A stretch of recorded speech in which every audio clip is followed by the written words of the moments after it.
السلام عليكم ورحمة الله وبركاته. سو دواada saaxiibayaal waa mar kale yani waa Khalid Cabdi waliba 10 kale oo cusub ah sida loo sameystay YouTube channel qaybtii shishanaad. Qaybta waxaan ku qaan doonaa sida YouTube kaaga aad u gelin lahayd muuqaal adiga ku khaas oo aan dadka kale arkin oo private ku ah.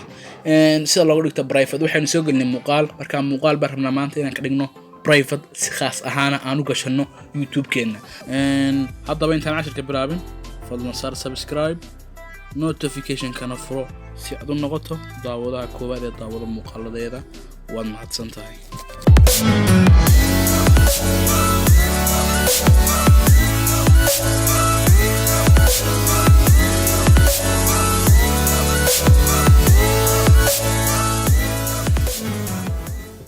ugu horeyn waxaad soo galaysaa YouTube channelka YouTube-kaaga soo galaysaa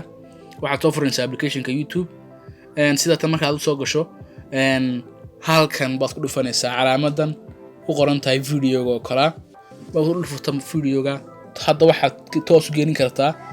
muuqaal baad toos u duubi kartaa halkanna waa live inaad gasho marka waxaan rabnaa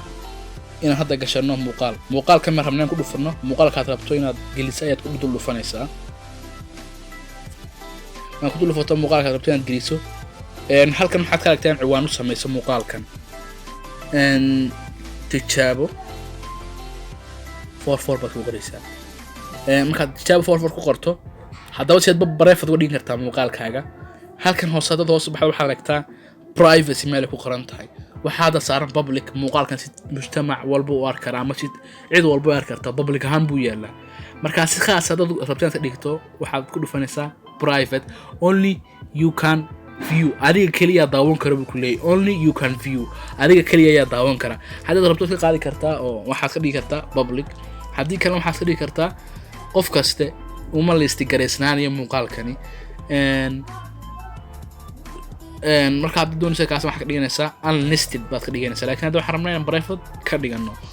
waxaad kadib ku sameynaysaa waad sii deynaysaa ama waxaad ku dhufanaysaa calaamadda jiritaanka oo kala ah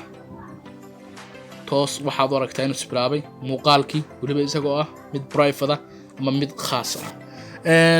waxaad ka yeelan kartaa muuqaalka hadda inuu isku gurayo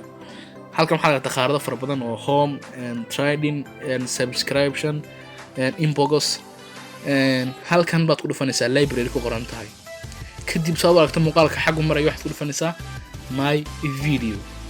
waxaad aragtaa hadda inuu isku dhamaaday muuqaalkii waayo uu gaabnaa muuqaal gaaban buu ahaa wax soo si dheer ma ahayn waad aragtaa hadda waxa saaran quful baa saaran muuqaalka haddaad soo dhaweeyo waxa saaran muuqaalka quful baa saaran